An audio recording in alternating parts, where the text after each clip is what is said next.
vulnerable medical devices, dangerous Bluetooth sharing, and naval cyber attacks.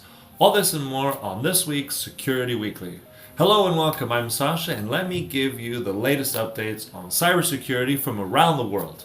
A JetBlue flight from Newark was evacuated and searched by police and a bomb squad. Now this was due to a picture of a suicide vest which was shared with several passengers using Apple's AirDrop feature.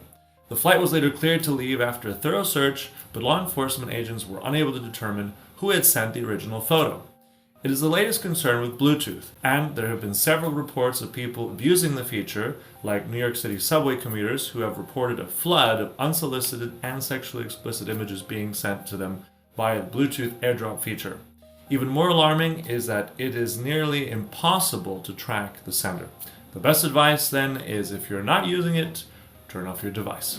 Alarm bells are sounding in the healthcare world, according to CyberMDX, a cybersecurity company, which has stated that a certain type of anesthetic machine made by GE and used around the world can be hacked and controlled remotely if it is connected to a clinic or hospital computer network.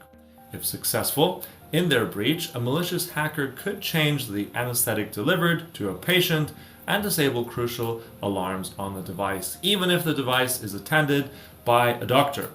GE Healthcare, the manufacturer, has stated there is no patient risk, but hospitals should use secure network protocols to protect them from hackers. Personal data belonging to 7 million Bulgarian citizens, essentially the entire adult population, has been stolen in a cyber attack on the country's tax agency. Compromised records include information on tax, health, and insurance.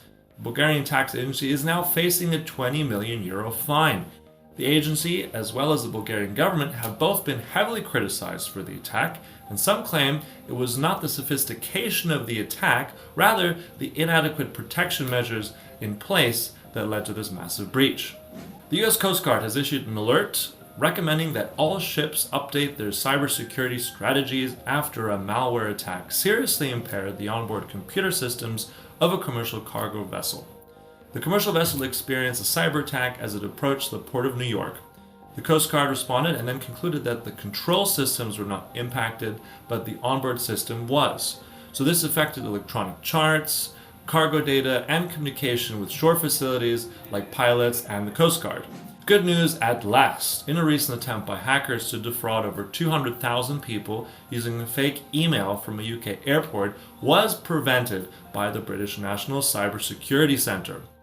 If the fraudulent scheme had gone ahead, it would have sent out hundreds of thousands of emails to the public asking them to pay a fee to receive a larger refund. Additionally, in their report, the NCSC disclosed it had thwarted over 140,000 phishing attacks around the UK last year. The agency also reported it has closed down over 190,000 fraudulent websites. Over 65% of illegal phishing sites are taken down within 24 hours of being discovered. So this marks the third year of the UK's active cyber defense program to defeat scams and fraudulent online threats. It's clearly having a positive impact and will serve as a successful cybersecurity program for other nations to follow. So that was your Security Weekly update. I wish you a fantastic week ahead.